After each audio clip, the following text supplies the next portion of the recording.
नमस्ते दोस्तों, astro Raghav channel देख रहे सभी दर्शकों का स्वागत है हमारे चैनल में। और अगर आप हमारे चैनल में अभी नए हैं तो हमारे चैनल को आप सब्सक्राइब कर लीजिए और अपने दोस्तों के साथ शेयर कीजिए। अगर आपको हमारे कोई दी हुई जानकारी अच्छी लगती है लाइक भी कीजिए। अगर आपको हमारी दी गई जानकारी नहीं अच्छी लगती तो डिसलाइक कीजिए। आज हम बता रहे हैं कि दीपदान क्या होता है, कैसे करते हैं और क्या हैं इसके 11 फ़ायदे।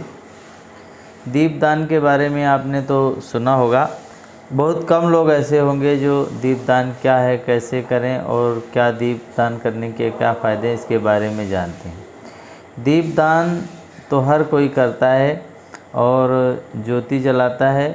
और ज्योति जलाने का फ़ायदा ये होता है कि ज़िंदगी से अंधकार ख़त्म हो जाए और उजाले की तरफ हम जाएं, आगे की तरफ जाएं। और आओ इस संबंध में हम आपको थोड़ी सी खास जानकारी देंगे, बताएंगे कि दीपदान क्या है, दीपक क्या है और दीप जला करके उसे उचित स्थान पर कहाँ रखना चाहिए। और जैसे मतलब कोई भी दीपक है, दीपक जब हम बता देते हैं कि तुलसी के पेड़ के जड़ में रखना है तो कई लोग क्या करते हैं, जड़ में एकदम रख देते हैं और उसके पत्ते जो है झुलस जाते हैं। उसके जोत के जलने से उसका जो है सेका उसमें लग जाता है तो पत्ते जो है झुलस जाते हैं। ये तो पुण्य के बजाय उसको पाप लगता है। उनके नाम से अगर हम 1 फुट की दूरी पर भी रख देंगे तो वो दीपदान जो है उन्हीं के नाम से लगेगा जिसके नाम से हमने जलाया है। उचित स्थान पे रखना चाहिए, उसी को दीपदान कहते हैं। और किसी दीपक को जला करके देव स्थान पे रख आना या उन्हें नदी में प्रवाहित करना, ये भी दीपदान कहलाता है। और ये प्रभु के समक्ष निवेदन प्रकट करने का एक तरीका होता है, भगवान को प्रसन्न करने का और अपनी हाजिरी लगाने का एक जो है बहुत अच्छा तरीका है। अब हम बताते हैं कि 15 तरह के दीपक आपके हर तरह के कष्टों से कैसे दूर होंगे। तो कहाँ करते हैं दीपदान और कहाँ करना चाहिए दीपदान, ये भी हम आपको बताएंगे, पूरी जानकारी देंगे। आप पूरा वीडियो जो है देखते रहिए क्योंकि छोटी छोटी जानकारी हम दे रहे हैं। देव मंदिर में करते हैं दीपदान और विद्वान ब्राह्मण के घर में करते हैं दीपदान। नदी के किनारे या नदी में करते हैं दीपदान। दुर्गम स्थान अथवा भूमि अनिधान के ऊपर करते हैं दीपदान। अब कैसे करते हैं दीपदान ये भी आप लोग जान लीजिए। किसी मिट्टी के दिए में तेल डाल करके उसे मंदिर में ले जा कर के जलाकर वहाँ पर रखें तो दीपों की संख्या और बत्तियाँ खास समयानुसार अलग अलग जो है तरह की होती हैं। कितनी जोत जलानी है, चौमुखी दीवा जलाना है, एक मुखी दीवा जलाना है, ऊर्ध्वमुखी दीवा जलाना है, ये आपके मनोकामना के ऊपर तय होती है कि आपने किस मनोकामना के लिए जो है ज्योति अर्पित किया है, परमात्मा को जलाया है। आटे के छोटे से दीपक बना करके उसमें थोड़ा सा तेल डाल करके और पतली सी रुई की बत्ती जला करके उसे पीपल या बड़ के पत्ते पर रख करके नदी में जो प्रवाहित किया जाता है। देव मंदिर में दीपक को सीधा भूमि पर नहीं रखते, उसमें जो है सप्तधान्य चावल उसके ऊपर रखना चाहिए और उसके रखने से ही भूमि का जो है आघात लगता है। देव मंदिर को दीपक, एक बार फिर दोबारा मैं बता रहा हूँ वही बात, देव मंदिर में दीपक को सीधा भूमि पर नहीं रखना चाहिए, उसके ऊपर सप्तधान हो या चावल हो, थोड़ा सा चावल छिड़क करके तो जलाते हैं। भूमि पर रखने से भूमि का आघात लगता है। और कब करते हैं दीपदान और कैसे करना चाहिए, सभी जो है स्वपर्व व्रत के समय जो है दीपदान करते हैं।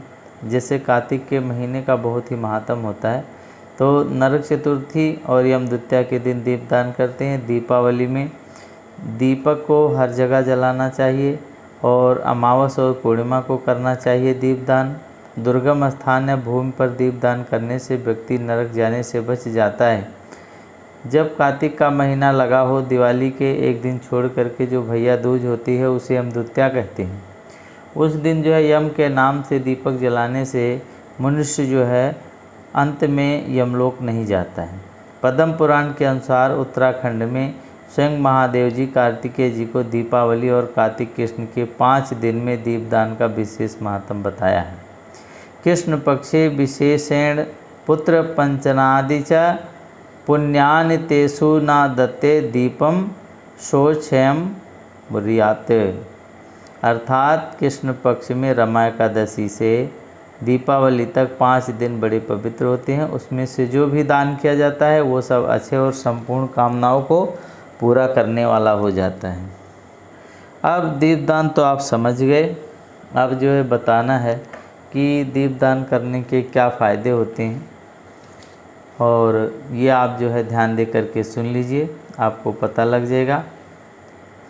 दीपदान करने से जो है अकाल मृत्यु से बचने के लिए बहुत ही अच्छा है। दीप जलाते हैं, घर की रोशनी जो है जलती रहती है, घर में जो है उजाला रहता है, खुशियाँ आती हैं। तो उससे जो है करते हैं दीपदान। अपने जो है मृतक की सद्गति के लिए करते हैं दीपदान। लक्ष्मी माता और भगवान विष्णु को प्रसन्न करने के लिए, उनकी कृपा पाने के लिए करते हैं दीपदान। और यम शनि राहु केतु के बुरे प्रभाव से बचने के लिए करना चाहिए दीपदान। सभी तरह के अलग बला और ग्रह क्लेश हो, संकट से बचने के लिए करना चाहिए दीपदान। दीप जो है उजाला लेकर के आता है, जीवन से अंधकार मिटे और उजाला आए, इसीलिए दीपदान कर देना चाहिए। मोक्ष की प्राप्ति के लिए दीपदान करना चाहिए। किसी भी तरह की पूजा हो, कोई मांगलिक कार्य हो, सफलता हेतु तो दीपदान करना चाहिए। जैसे आपका कोई अच्छा काम बन गया तो जो है आपको दीपदान करना चाहिए। दिया जो है मंदिर में जलाना चाहिए। घर में धन समृद्धि बनी रहे, इसीलिए अपने जो घर का मंदिर बनाया है वहाँ पर दीपदान कीजिए। कार्तिक के महीने में भगवान विष्णु और उनके अवतारों के समक्ष जो है दीपदान करने से समस्त यज्ञ और तीर्थों का फल जो है आप लोगों को प्राप्त होगा। और यह जानकारी हमारी दी गई आपको कैसी लगी है, अपने दोस्तों के साथ शेयर कीजिए और आप भी इसका जो है पुण्य लाभ लीजिए। और पूरा वीडियो देखने के लिए आप लोगों का बहुत बहुत धन्यवाद। आपका दिन शुभ रहे। महालक्ष्मी आपके ऊपर जो है मेहरबान रहें, कृपा बनाए रखें। गणेश जी सब विघ्नों को दूर करें। बोलो या माता तेरी सदा ही जय।